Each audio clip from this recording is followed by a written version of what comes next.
Hey folks, welcome back. Once again it's Super Mario 64 time, so let's just get right into it. It's been a little while since I've played, a couple days, so hopefully we're gonna have a little bit better of a time than my last nice little batch of recording sessions over there, so we'll see what happens. I'm just gonna try to get the red coins in this level, which it's been a while, so wish me luck here. I hope I can get everything. Just based off of memory alone, I cannot remember where everything is, so hopefully we can find it. Well, hopefully we can find them, excuse me, all 8 coins. There's one. Ooh. Jeez. Well, looking back and editing those videos, on parts, let's see, where else? This will be 18. Yeah, so 15 and 16, pretty hilarious. I made some really dumb mistakes, which is always fun to look back on, like, when you're trying to, like, after, a lot of times when I'm playing a game, and I go to edit it, I look back on, like, what I was doing when I was actually playing the game. It's, like, so cringy, because, I make so many stupid mistakes. Oh, there we go. See, we gotta do one of these. There we go, okay. Whew, that's a close one. Okay, what do we have, 3 already? Alright, well, that's not bad. Yeah, I don't know, I hope I can... Certainly, my original goal was, to try to see if I could beat this game in 20 parts. It's clearly not going to happen since this is 18 and we're only at 81 stars. But you know what, it's okay. I mean, those last couple parts set me back a bit, but it's fine. It's not like it has to be that way, but it would have been cool. I really thought I could do it, but whatever. It's still gonna be a lot of fun. I hate these bullies. Get out of here, dickhead. Nope, I'm just going. Whoa, okay. Yeah, so we'll see how far we go. Maybe it'll be less than 30. In fact, I'm pretty sure it'll be less than 30. I think I can definitely manage that, but, you know, I'm also at this point not gonna speak too soon, because that's look where it got me last time. There's one up here. Yep, so we'll see what happens here. So I don't know, I talk about music a lot on this channel, a lot of games that I've played here, which I assume some people are into music. Most people I know are into music, which is cool. Particularly like gaming music. I mean, that certainly counts in my eyes. Ah, coffee. But I was just watching, I'm a huge rock and roll person, especially classic rock and roll, and in particular, a lot of, like, I mean, I can't really actually say that I particularly, like, if I were to say that I like one genre of music the most, it is rock, but the thing with rock is it's so varied, you know? You have, like, you know, straight up, like, bare bones Elvis Presley style rock and roll, which is just wonderful. But you also have stuff like, you know, of course there's like heavy metal. There's so many genres of rock and roll, right? And particularly, like, not that there aren't good bands now, because there's lots of them actually, more than I at one time would have thought, being admittedly a bit of a snob. Oh, I've missed a red coin down there. Oof! There we go. Wow, no wonder why I missed it. It's like hiding there, okay. Wow, that red really blends in. Okay, good. But that's the beauty of rock and roll, is that it's such a varied genre, you know? I mean, beautiful. Okay, excellent. Alright. It was actually quite, like, dare I say, easy? But yeah, it's such a varied genre that, like, there's just so many different bands that are defined as rock and roll, but sound so much different than, you know, the band, than many other people that, or many other artists and bands that would even be defined within that subgenre of rock. So it's just to me it's a cool form of music, because it's not so, I guess we're gonna go up, no, you know what, we're gonna go, I'm feeling pretty good, let's go to the Hazy Maze Cave, but we're not gonna collect the coins quite yet. I want to get that 1 star that's left over, because I feel like the basement is incomplete and we need to do that. But yeah, anyway, so it's cool. Like, to me, I like, for example, like, I like straight up bare bones rock and roll, as previously stated. You know, you're talking, you're like, you know, your Elvis Presley, your Beatles, although it's debatable whether they're actually a pop band or not. I don't know. Maybe the labels are actually probably just bullshit, but people like to put labels on things because it's easier to, like, kind of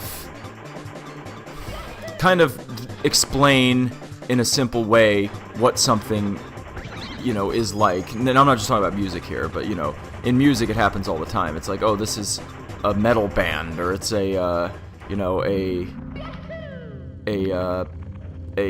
folk band or something like that. It's just easier, and the band may not necessarily fit neatly into that genre, but it's, you know, it's just easier to define the band's sound in general that way. Anyway, there's a tangent here, but I like that it's so varied like that. I like that you can have a band like, you know, like the Who, for example. Who, get it? Who?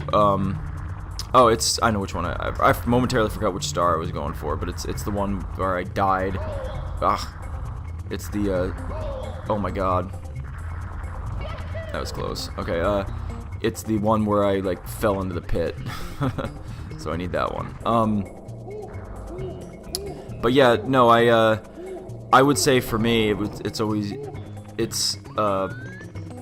know, like, I can appreciate anything from a band like the Who that, for the most part, and it's unfair to label them just one thing too, but for the most part they have like a kind of a straight up rock and roll whoa, I almost said lifestyle, but straight up like rock and roll type sound, whereas a band like Pink Floyd isn't so easily defined, you know.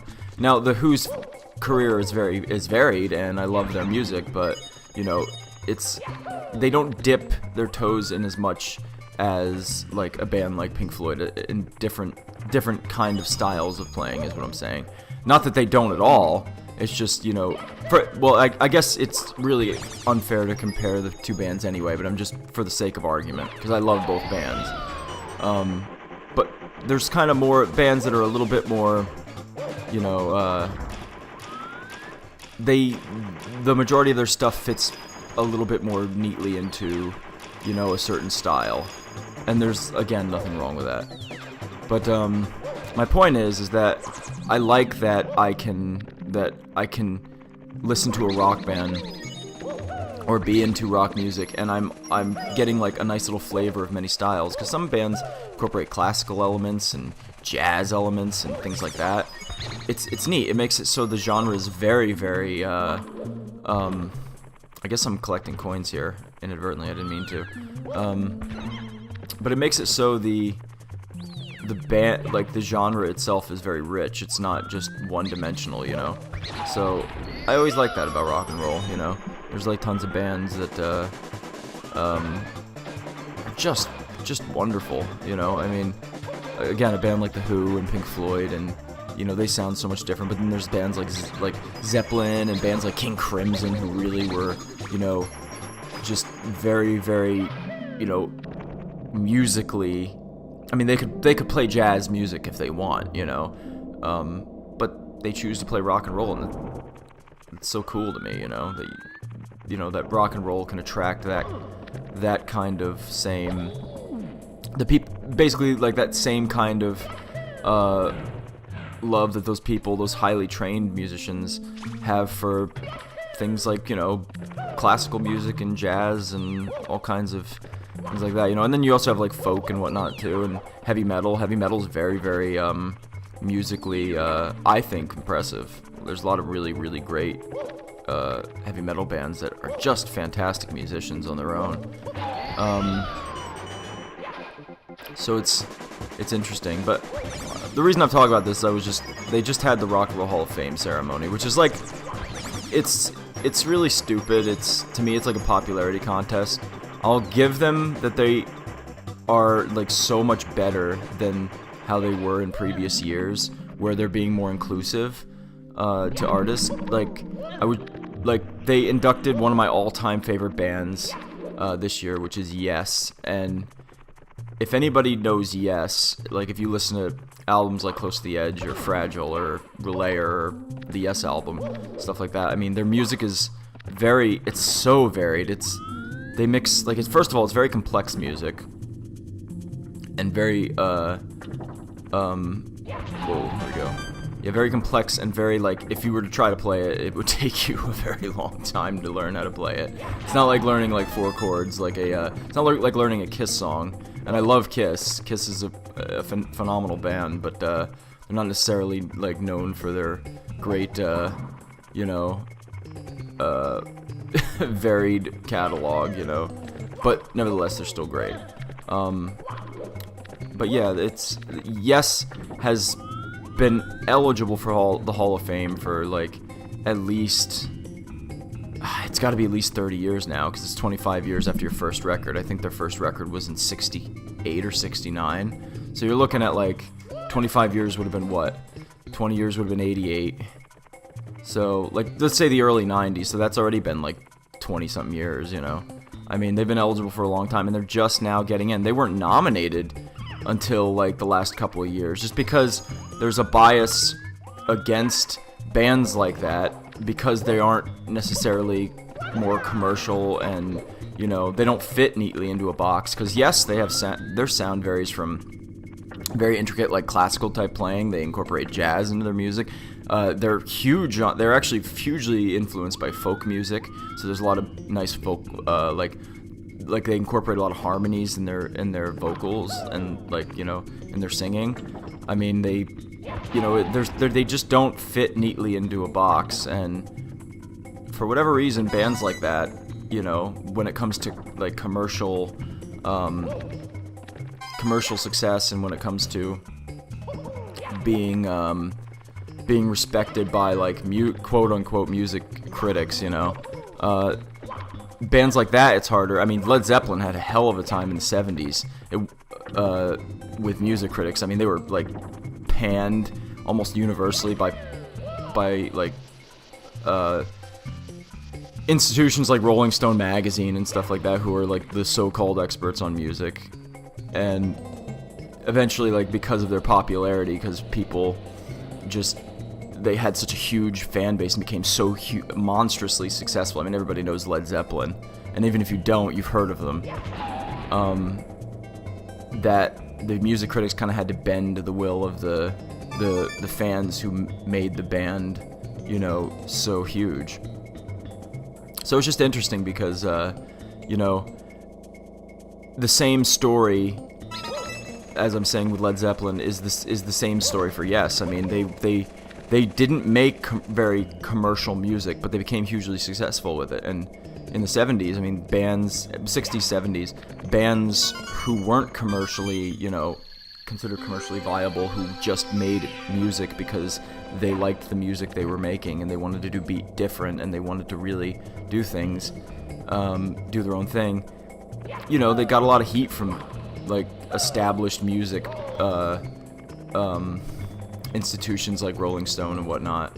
So it's interesting to me now that something like the Rock and Roll Hall of Fame, which is it's basically an institution run by the same people, essentially, who were editors of, like, Rolling Stone magazine and whatnot, and part of, like, the music establishment, if you want to, put a term to it, who would often, like, criticize the band. It's interesting that because of how beloved they are by fans, and because of how illegitimate it makes those institutions seem for not supporting bands like that. Because even if you don't like the music, it's like you have to respect it, because it's become so successful and so influential to generations of other musicians that have followed. And not acknowledging that really says, it kind of makes, an institution like Rolling Stone's credibility, or the Rock and Roll Hall of Fame's credibility, like, fly out the window, because people go, well, you're not recognizing that this band has done, or artist has done this so much for music, So it's, anyway, I'm rambling here, but it's interesting. So for me, the last several years that's been happening, because of just all the criticism the Rock and Roll Hall of Fame has been getting. They've had to induct bands like Yes, which I'm just so happy that band's in there. They so deserve it. Yeah, Yes, and then I mean one of my all-time favorite bands, like top 3 favorite bands for me. Rush got in a couple years ago, and I mean they're another band that just totally went against the grain and became hugely successful with uncommercial music, and it's